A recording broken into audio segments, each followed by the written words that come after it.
Hi guys, PMQs was a bit more fiery than usual this week, and the opening shot was from Labour MP Chris Bryant.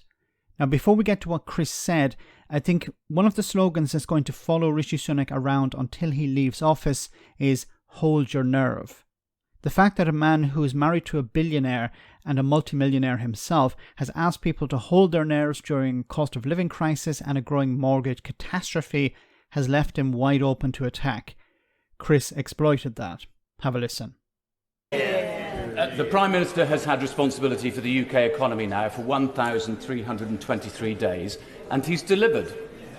He's delivered the largest national peacetime debt ever, the largest tax burden since the Second World War, the highest core inflation since 1991, the fastest interest rate rises since 1989, and the biggest fall in living standards in our history. So will he stop lecturing my constituents about holding their nerve, ditch the lame excuses, and admit that he is literally the worst person to be leading this country through a cost of living crisis?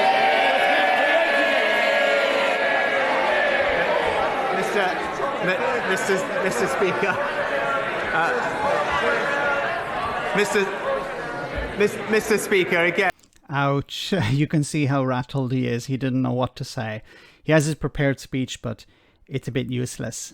He's probably going to he was probably relying on, well, I'm going to talk about stopping the boats and cutting inflation and reducing NHS waiting lists, but that's not really having an impact anymore. He's really rattled here. You can see it. He's not the guy for the job. He's incapable of leading the country. And coming up with terms like "hold your nerve" when he's completely disconnected from the cost of living crisis is absurd. And people see that. And what do we hear from the party opposite? Only ideas that would make the situation far worse, Mr. Speaker. It's as simple as that. The honourable gentleman has sat there and supported plans to borrow tens of billions of pounds more. That would make inflation worse. The honourable gentleman has sat there and said that we should not stand up to unaffordable union pay demands. That would make the situation worse. And the honourable gentleman has sat there and supported plans to not exploit our domestic sources of energy, Mr. Speaker, imperiling our energy security. Those are all things that would make not just the situation worse for British families today, but for years into the future, and that's why this Conservative government will keep doing the right thing to support them. But it's not the right thing because people are already struggling.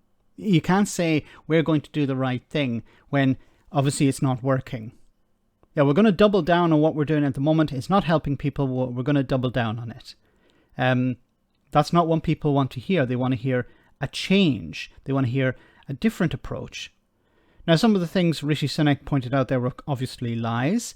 Pay increases for public sector workers, or doctors, nurses, or whatever, this isn't driving inflation.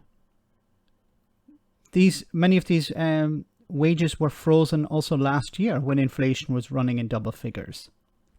So you can't blame workers for this.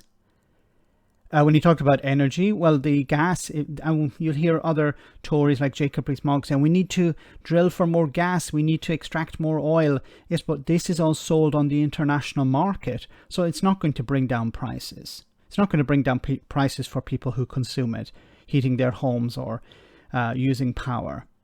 It's a lie. It's sold on the international market, so it's not going to help the British consumer. It's going to help the energy companies if they extract more because they can make more profit. But it's not helping ordinary people. Rishi Sunak has no ideas. And he crumbles when he's confronted with any, even mild criticism. Let me know in the comment section, guys, what you think. As always, your comments are greatly appreciated. Thanks a lot.